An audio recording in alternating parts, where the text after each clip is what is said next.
Bom dia, turma do 7º ano. Hoje nós vamos dar continuidade ao nossos conteúdos, ao nosso trabalho pedagógico e didático, certo? A prova passada nós vimos aí sobre o renascimento cultural, não é mesmo?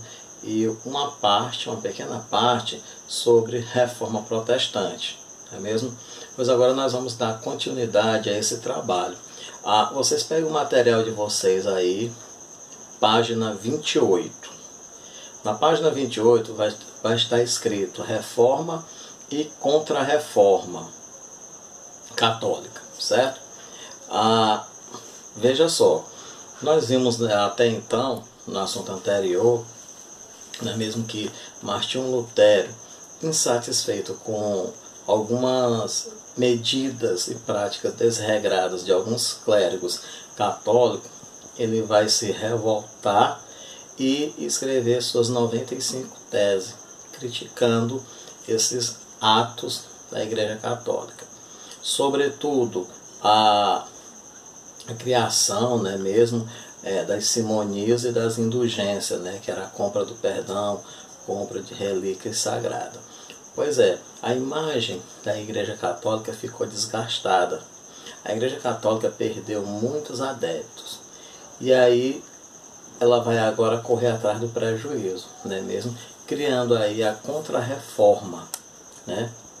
E aí veja só, qual o objetivo dessa Contra-Reforma? Tinha por objetivo restabelecer o prestígio da Igreja Católica, bem como captar, não é mesmo, seus adeptos, né, perdidos, para fazer parte, né, mesmo, do seu ciclo, certo? De maneira geral, a qualquer custo, seja pela palavra, seja pela violência, não é mesmo? E esse a qualquer custo vai causar muitos danos, né? Sobretudo aos protestantes, né, mesmo, que não comungavam da mesma ideia da Igreja Católica. Foi defendida várias medidas, não é mesmo? No sentido de manter. E aí nós vamos ter aí a conquista de territórios, vamos ter aí a criação do Concílio de Trento, enfim, nós vamos pegar e esmiuçar. Por exemplo, a fundação da Companhia de Jesus. A Companhia de Jesus, criada em 1540, não é mesmo? Pelo padre Inácio de Loyola. Ela vai ter uma função primordial, sobretudo por quê? Porque a Companhia de Jesus ela vai acompanhar as grandes navegações. Por exemplo, quando as embarcações portuguesas chegam ao Brasil, né, mesmo, esses padres, esses jesuítas, eles já vêm com essas embarcações. E aqui, né, lá por volta de 1534, né, mesmo, ele irá implementar criando missões, criando escolas, não é mesmo? Partindo para os aldeamentos indígenas, enfim, no sentido de evangelizar, catequizar esses índios. E também tinha uma função primordial, não é mesmo, esse processo de reforma e contra-reforma. Por exemplo, eles poderiam também combater as heresias, né? Poderiam combater protestantes, enfim. O que são heresias? Heresias são aquelas ideias que são difundidas, que tais ideias são contra os dogmas pregados pela Igreja Católica, certo? A chegada dos espanhóis na América, ela vai pegar também, está comprometida não somente com as grandes navegações, mas também nessa ânsia de captar adeptos, não é mesmo? Vai ser, de um certo modo, muito brutal. Por quê? Porque lá na América Central, tal qual o Brasil, nós vamos ter 3 grandes nações nativas, né, que são os maias, os incas e os astecas. E aí vão ser tratados com morte, crueldade, brutalidade, enfim. E aí a chegada desses europeus católicos lá não é mesmo? Vai desorganizar a vida política, econômica, social e até mesmo cultural.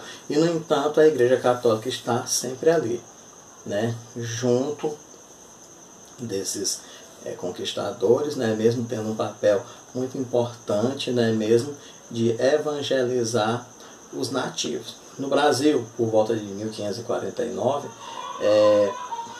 Dom Manuel da Nóbrega, né, mesmo, tinha por objetivo, né, mesmo, a cuidar da educação dos colonos ricos e mais a catequização dos índios, certo? Ações da igreja para conter o avanço do protestantismo foram diversas, né, mesmo, tais como ela criou o Index. O que é o Index? Um conjunto de livros proibidos que a igreja achava que não era pertinente um bom católico ler, né? Criou também, implementou a Inquisição, não é mesmo? Criando assim o Tribunal do Santo Ofício, onde o indivíduo que era condenado, não é mesmo, por heresia, por bruxaria ou outro tipo, não é mesmo, ele poderia ser enforcado, poderia ser queimado, não é mesmo, em praça pública, né? A exemplo disso, nós temos aí um grande intelectual, não é mesmo? Galileu Galilei, onde ele defendia a teoria do heliocentrismo, né? E a Igreja Católica defendia a teoria do geocentrismo. Então, ela entendia que aquilo que ele falava era uma heresia, era contra os dogmas pregados pela Igreja, e condenou ele no Tribunal do Santo Ofício, né? Nós vamos ter também inúmeras denúncias. Para esse momento, a implementação do Tribunal do Santo Ofício, pessoal, ele é muito prejudicial ao desenvolvimento social da Europa. Por quê? Porque muitas vezes era um sujeito, um cientista, um pensador, um escritor, mas se ele não concordasse com as ideias católicas, com certeza ele seria morto. E havia uma perseguição maior, sobretudo nas mulheres. Por quê?